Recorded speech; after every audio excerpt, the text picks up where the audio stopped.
नमस्कार। कैसे हैं आप लोग? उम्मीद कर रहे अच्छे होंगे। पिछले क्लास में एक्सरसाइज 4 पॉइंट के क्वेश्चन नंबर 4 तक हम कर लिए थे। आज की क्लास में क्वेश्चन नंबर 5 और 6 को कंप्लीट करेंगे। तो क्वेश्चन नंबर 5 आपके सामने है। कहता है the altitude of A right triangle is 7 centimetre less then it's base. कहता है इसका जो एल्टीट्यूड है वह क्या है? बेस से 7 सेंटीमीटर लेस है, बेस से।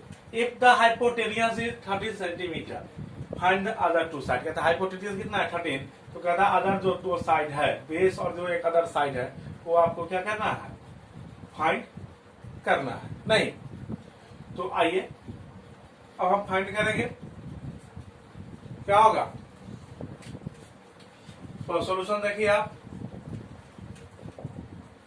सॉल्यूशन हमको बेस हम एज्यूम कर लेते हैं। क्या लिखेंगे? लेट द बेस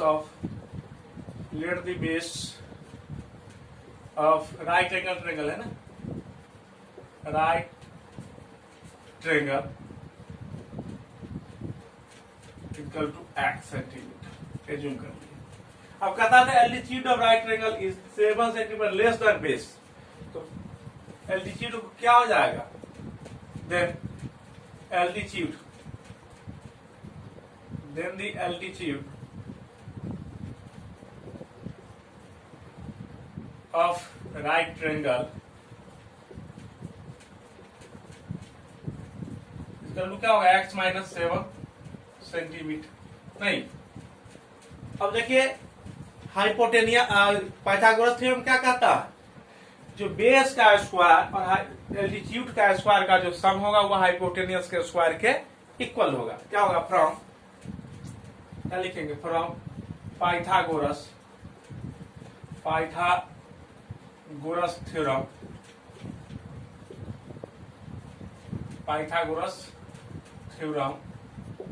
क्या होगा पाइथागोरस थ्योरम से? तो होगा एल्टीट्यूड स्क्वायर। लिखिए altitude square plus base square plus equal to hypotenuse square. नहीं तो सबका वैल्यू दे दीजिए। एल्टीट्यूड क्या है आपका? x माइनस 7 का स्क्वायर। बेस क्या है? x का स्क्वायर। हाइपोटेनियस कितना है? 13। अब इसको कैलकुलेट कीजिए। क्या होगा? x स्क्वायर क्या है? ये माइनस बी का होल स्क्वायर, तो x square plus b square तो 49 माइनस 2ab तो 7 to 14x plus x square equal to 13 square 169। अब यहाँ देखिए क्या हो जाएंगे? x स्क्वायर और x स्क्वायर क्या होंगे? 2x स्क्वायर माइनस 14x और प्लस 49 और minus 169 equal to 0।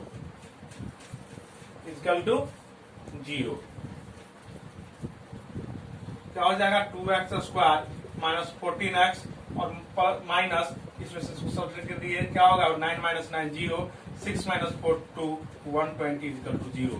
2 throw out common आ सकता है। क्या होगा? x square minus 7x minus 60 equal to 0। अब यह क्वाड्रेटिक इक्वेशन के फॉर्म में आ गए। किस फॉर्म में आ गए? क्वाड्रेटिक के।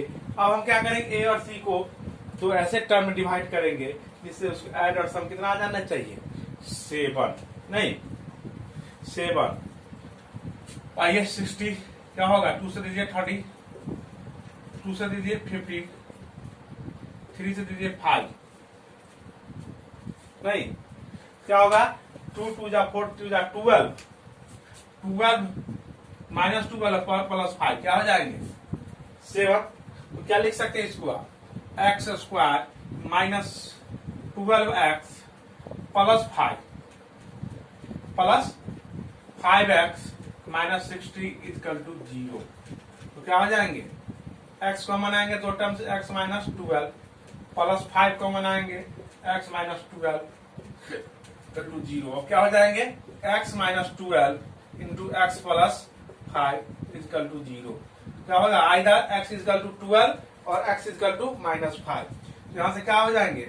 आइदर x इक्वल टू 12 और x इक्वल टू -5। अब देखिए x क्या था, बेस था और लेंथ था, और लेंथ निगेटिव नहीं होगा तो क्या होगा, पॉजिटिव, दैट मींस x क्या हो जाएगा 12। आप यहां लिख सकते हैं since sides are positive so x equal to 12, नहीं यहां लिख सकते हैं सिंस sides are positive, इसलिए क्या हो जाएंगे, so base is equal to क्या हो जाएंगे 12, बेस क्या हो जाएंगे 12, और राइट एंगल ट्रायंगल है तो इसमें बेस होगा, हाइट होगा और हाइपोटेनियस होगा। तो बेस हाइपोटेनियस हो गए आपके कितना 13, हाइपोटेनियस 13। अब फाइंड क्या करना है, हाइट, क्योंकि बोल रहा है आपको फाइंड अदर टू साइड, तो एक साइड तो बेस हम फाइंड कर चुके हैं, हाइट। अब देखिए क्या है यह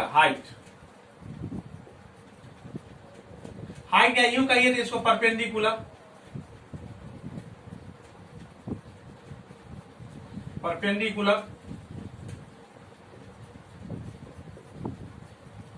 इक्वल टू फाइंड करना है आपको, तो क्या होता है h square equal to b square plus p square,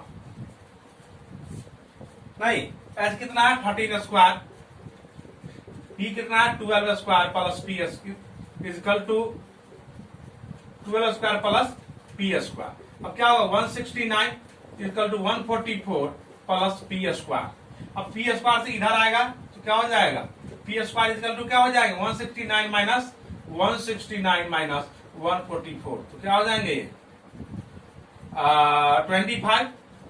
तो पी इक्वल टू क्या, पी स्क्वायर इक्वल टू, तो पी इक्वल टू क्या होगा √25, तो ये क्या हो जाएंगे 5। तो बेस क्या हो गया आपके, बेस हो गया 12, और परपेंडिकुलर जो दो अदर साइड थे वह क्या हो जाएंगे 12 और 5, क्या हो जाएंगे 12 और 5। नहीं तो इस तरह से देखिए जो क्वेश्चन नंबर 5 है, क्वेश्चन नंबर 5 वह क्या है फाइंड हम कर चुके हैं। नहीं क्वेश्चन नंबर 5 आपका कंप्लीट हो गया। बोल रहा था find the other two side, तो हमने एक साइड होगा 12 और सेकंड साइड हो जाएगा 5 सेंटीमीटर, यूनिट सेंटीमीटर, इसलिए क्या हो जाएगा ये सेंटीमीटर। ओके, इस तरह से यह आपके सॉल्यूशन कंप्लीट हो गए। अब आइए एक मात्र लास्ट क्वेश्चन बचा है इस एक्सरसाइज का। ठीक इस तरह का क्वेश्चन हम कर चुके हैं स्टार्टिंग में भी, तो आइए पिछले एक्सरसाइज हम कर चुके इस तरह का क्वेश्चन, यह बहुत आसान क्वेश्चन है। आइए क्वेश्चन नंबर 6 जो लास्ट क्वेश्चन है उसको अब हम लोग करेंगे। क्वेश्चन नंबर 6 है आपका, कहता है cottage industry produce certain number of poetry articles in a day. एक डे में कुछ आर्टिकल्स बनाता है कोई भी कॉटेज इंडस्ट्री। कहता है it was observe in a particular day, एक डे ऑब्जर्व किया गया, देखा that the cost of production of each article, एक आर्टिकल का प्रोडक्शन का जो कॉस्ट है वह 3 मोर 3 अधिक है than the twice the number of article produce on that day. उस दिन जो जितने आर्टिकल बनाए गए हैं उसके 2 गुने से 3 ज्यादा है एक आर्टिकल का production cost that day. If the total cost of production on that day was 90, total cost कितना 90, find 90, find the number of articles produce and cost of each article. कहता है उस दिन में कितने आर्टिकल्स प्रोड्यूस हुए उसका वह फाइंड करना है, और एक आर्टिकल का कॉस्ट कितना है वह आपको फाइंड करना है। क्वेश्चन आप समझ गए होंगे। आइए सॉल्यूशन देखिए। सॉल्यूशन क्या कहता है, सॉल्यूशन आपका कहता है जो सबसे पहले हम एज्यूम क्या करेंगे, नंबर ऑफ आर्टिकल क्या कर लेंगे, let the number of articles equal to x. क्या होगा, आर्टिकल्स कितने हो गए एक्स, अब क्या होंगे कॉस्ट ऑफ ईच आर्टिकल्स, तो क्या लिखेंगे then the cost of then the production cost लिख लेते हैं, then the production cost of each article इसका तो क्या होगा, क्या कर रहा है, the cost of production of each article was 3 more than twice the number of article produced on that day। इस डे में कितने आर्टिकल्स प्रोड्यूस हो रहे हैं, एक्स, तो कितना होगा 2x प्लस 3, मतलब ट्वाइस से 3 अधिक, ट्वाइस मतलब 2x प्लस 3, ये हो जाएंगे इसके कितने रुपए हो जाएंगे 1 यूनिट के प्रोडक्शन कॉस्ट। नहीं, अब देखिए टोटल कॉस्ट क्या बोला है, टोटल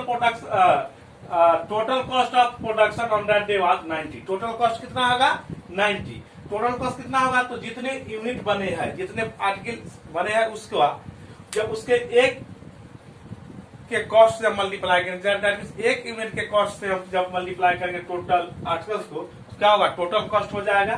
तो क्या होगा, लिख देते हैं total cost equal to total cost of production, क्या होगा number of articles x into cost of each article, that means 1 articles 2x plus 3, नहीं 2x प्लस 3।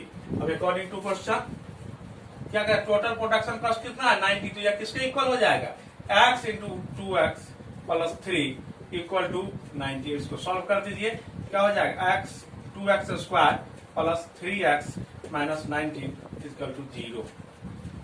कितना होगा 180, कितना होगा 180।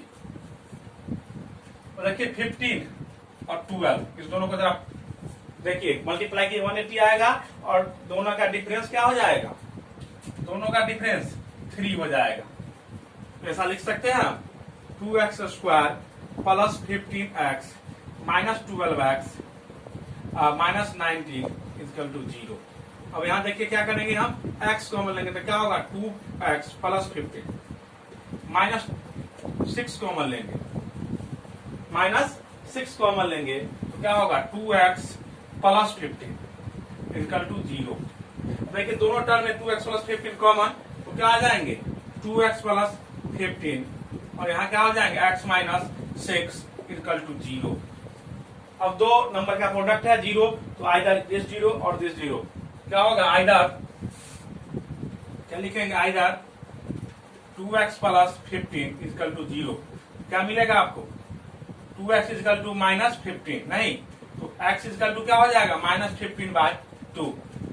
तो नंबर ऑफ यूनिट माइनस नहीं हो सकते, माइनस 2 समान नहीं बन सकते, -1 आर्टिकल्स नहीं बन सकते, तो यह वैल्यू नहीं होगा।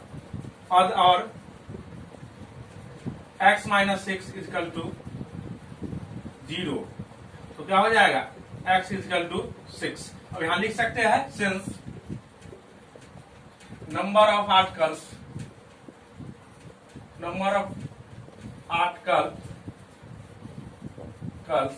Not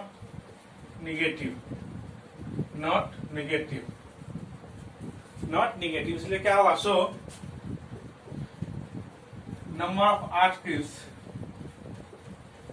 number of articles equal to x equal to कितना 6, कितना हो गया 6। अब क्या है production cost of each articles and क्या होगा production cost of each article equal to क्या होगा x इंटू 2x प्लस 3, यही है ना, x क्या है आपका 6, स्पष्ट साथ से लिखिए जरा, each article equal to 2x plus 3, यही है ना 2x प्लस 3, तो क्या होगा 2 इंटू x क्या है 6 प्लस 3, 2 6 12 प्लस 3 क्या होगा 15 रुपया। यही दो आपको फाइंड करने थे, नंबर ऑफ आर्टिकल्स और कॉस्ट ऑफ ईच आर्टिकल्स। तो इस तरह से आपके यह सॉल्व हो गए। इस तरह से यह एक्सरसाइज आपके 4.2 कंप्लीट हो सके हैं। अब जो हमारा नेक्स्ट टॉपिक वह है solution of quadratic equation by complete squaring method. नहीं, कंप्लीट स्क्वायरिंग मेथड। तो कल के क्लास में हम सीखेंगे कंप्लीट स्क्वायरिंग मेथड क्या होता है और कैसे उसको हम यूज करते हैं। ठीक, तो कल के क्लास में आपको हम सिखाएंगे कल कंप्लीट स्क्वायरिंग मेथड। तो आज के क्लास के लिए इतना ही। नमस्कार, धन्यवाद।